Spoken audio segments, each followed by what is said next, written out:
Hello everyone, good morning. எல்லோரும் எப்படி இருக்கீங்க? இந்த வருஷம் எப்படி ஸ்டார்ட் ஆச்சு? ஹோப்ஃபுல் எல்லாருக்கும் நல்லா இருக்கணும் நான் கடவுள்கிட்ட வேண்டிக்கிறேன். இன்றைக்கி ரெசிபி என்னென்னு பார்த்தீங்கன்னா, சிம்பிளான ஒரு கத்திரிக்காய் சாம்பார் தான். இது மண் பாத்திரம். இது எல்லாருக்கும் தெரியும், எங்களுக்கு தெரியாதான்னு கேட்க போகிறீங்க.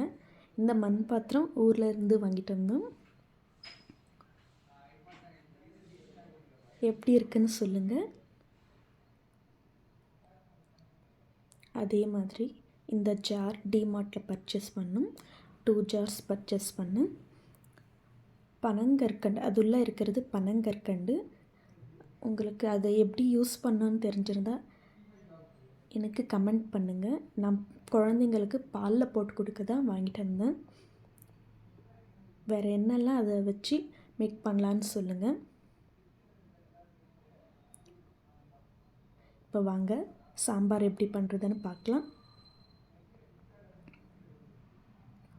ஆல்ரெடி ஒரு நாள் ஃபுல்லாகவும் தண்ணியில் ஊற வச்சு, அரிசி கழுவின தண்ணியும் ஊற்றி ஊற வச்சு நல்லா வாஷ் பண்ணி தான் யூஸ் பண்ணிகிட்டு இருக்கேன். வாங்கிட்டு வந்தோன்னே யூஸ் பண்ணலை.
இந்த ரெசிபி பார்க்குறது மாத்திரம் இல்லாமல் லைக் பண்ணுங்கள், ஷேர் பண்ணுங்கள், கமெண்ட் பண்ணுங்கள். ப்ளீஸ் சப்ஸ்கிரைப் பண்ணுங்கள்.